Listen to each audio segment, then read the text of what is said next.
தென்னிந்தியாவின் number 1 travel பிராண்டுன்னு award வாங்கின ஜிடி ஹாலிடேஸ் வர்ற ஏப்ரல் மே சம்மர் ஹாலிடேஸுக்கு 10 days luxurious Europe tour arrange பண்ணியிருக்காங்க. சென்னையிலேருந்து flight, food and accommodation, sightseeing, visa எல்லாமே உள்ளடக்கம். இஎம்ஐ வசதி வெறும் 25,000 ரூபாயிலேருந்தே இருக்குது. திரையில் தேர்ற எண்ணுக்கு ஃபோன் பண்ணி வர்ற சம்மர் ஹாலிடேஸை யூரோப்பில் என்ஜாய் பண்ணுங்கள். கிறிஸ்மஸ் நிகழ்ச்சியில் இயக்குனர் சுதர்சன் இயக்கத்தில் வெளியே வந்திருக்கிற பொய்யழகன் படத்தை பற்றி பார்க்க போகிறோம். இந்த படத்துடைய கதையை பற்றி பார்த்தோம்னா, நோய்வாய்ப்பட்ட அப்பா, தம்பி, தங்கச்சி, அப்புறம் மனைவி, குழந்தைங்க இவங்க எல்லாரையுமே இவர் தான் மெயின்டைன் பண்ண வேண்டியிருக்கு. சம்பளம் பத்தாததுனால இவர் ஊரை சுற்றி கடனை வாங்கிடுறாரு.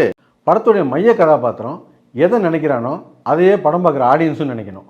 உதாரணத்துக்கு சொல்ல போனால், மைய கதாபாத்திரம் ஒரு அழுதானா நமக்கு அழுக வரணும், அவன் சிரிச்சானா நமக்கு சிரிப்பு வரணும். அந்த அளவுக்கு நம்ம ஒன்றி படம் பார்க்கணும். அந்த வகையில் இந்த படத்துடைய ஹீரோ எப்படியாவது இங்கேருந்து தப்பிச்சு ஓடி போயிடணும் அப்படின்னு படம் பூரா முயற்சி பண்ணுவான். அதே எண்ணம் தான் நமக்கு இருந்துச்சு. நம்ம படத்தை விட்டு ஓடிடலாம் அப்படின்னா, இந்த படத்தை பார்த்துட்டு இவங்க எப்படிலாம் என்ன லட்சத்தில் படம் எடுத்தாங்கன்ற உண்மையை வெளியே வந்து சொல்லணும் இல்லையா? அதுக்காக நாங்கள் இந்த படத்தை உசுரை பணைய வச்சு படம் பார்த்தோம்.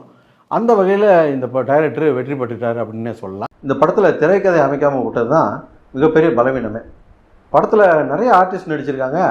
ஆனால் பார்த்தீங்கன்னா படத்தில் ஒரு சீனு, அரை சீனு, ஒரு ஷாட்லலாம் வந்து போய்கிட்டு இருக்காங்க. படத்தை ரொம்ப லென்த்தாக எடுத்து வச்சுருக்காங்க.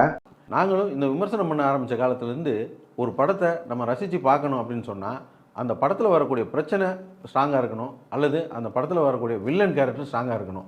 அப்படி இருந்தால் தான் ஒரு படத்தை ரசிக்க முடியும் அப்படின்னு திரும்ப திரும்ப சொல்லிக்கிட்டு இருக்கோம்.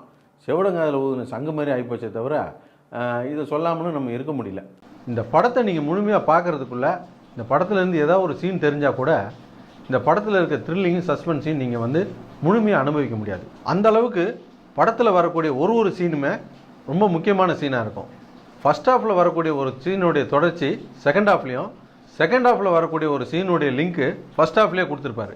அந்த அளவுக்கு கோர்வையாகவும் தெளிவாகவும் படத்தை கொடுத்துருக்கார் அறிமுக இயக்குனர் சுதர்சன். இருந்தாலும் சமீபத்தில் வந்த மசாலா குப்பைகளுக்கு இந்த படம் எவ்வளோ தேவலாம் அப்படின்னு சொல்லலாம். அதனால் தாராளமாக ஒரு முறை பார்க்கலாம்.